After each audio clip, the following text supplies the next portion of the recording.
Okay, let's continue our cost, volume, profit, and contribution margin discussion. And I'm a visual learner, you might be as well. So let's take a look at a graph. And we graph this, we can maybe see a better picture of what's going on.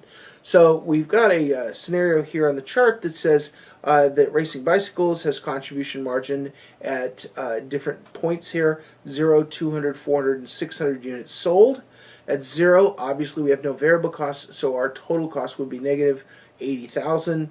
If we have 200 units, we'd lose 40. 400 units we know is break even, and at 600 units we would make $40,000. So we simply have taken different units and applied our contribution margin to it, or we could have just applied our contribution margin to it as a simple way to decide how much profitability we would have. And once we have that, we can start to graph it.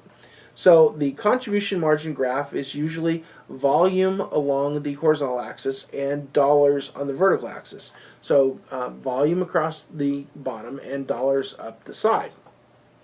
And so the first thing we can put in there, of course, is our fixed costs, which in this case is $80,000. And so we have $80,000, which is going to be a flat line because they're fixed. They're not going up by the number of units.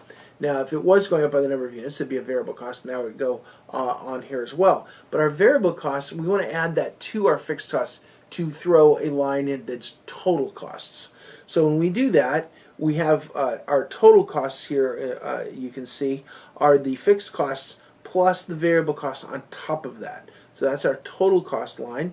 And this would be for all the units across the bottom, so 100, 200, 300, 400, and so on. So we've got total costs shown there. And then the third line, adding the third line here, was sales. So sales would show you a unit-dollar relationship. We know that the easy part of sales is to say break even is 400. So 400 would be the cross between sales and the dollars. So we know 400 would be at $0 above the total expenses. And so we have expenses and sales. 400 should be exactly the same point. And then over that, we know that we're making more money than that, and so on. So we just graph the sales line on top of it. But you can see the gap in between the expenses and the sales is your profit. So if we take the 400 at $200,000 number for the break even, and that's 1 point. And then if you go just to the left of it, you'll see that at 500 bikes, well, 500 bikes, our sales number for 500 bikes at $500 is $250,000. So you just go from 200,000 up to 250, and you go from 400 units to 500 units. You can plot the sales line very easily as well. And so you've got a sales line there, and the distance between the sales line and the expense line is your profit. So you can see that anything over $400 we make small profit, and the more over, the more profit we'll make. But of course, less than 400, we start losing money, and we lose money until we get all the way down to 0, which means we have no sales, and at 0 we are $80,000 in costs that we don't have, that we need to make up. So that's one way to look at it. Another way to look at it, here's the break-even area. This is even a better chart. The break-even area is the profit area above your expense line on the left of break-even, or on the right of break-even. On the left of break-even, it's a loss area. So that was what I was explaining earlier. And let's go one more slide through and prepare a cost, value, and profit graph for profitability. So in this case, we change the horizontal axis. We still have the number of bicycles sold at the bottom, but the horizontal axis changes to a 0 point. We just graph the profit here. So we know at 0 we're at 400 bikes, and if we use our formula, profit equals unit contribution margin times Q, or the number of units minus fixed costs, we can graph other points too.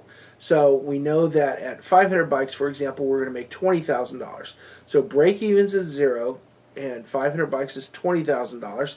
We can draw this line. If we have 100 bikes less, we know we'll lose $20,000, so we can put that point on the graph as well. And now we have a line there that can show us visually how much money or profit we're making or losing depending on how many bicycles we have. So even if you don't want to keep all these numbers in your head and they kind of get a little strange, You could draw this graph. It's very simple. You just plug in the numbers and draw straight lines, and all of a sudden you could say, oh, okay, I see where I'm at. I need to be over here to be profitable.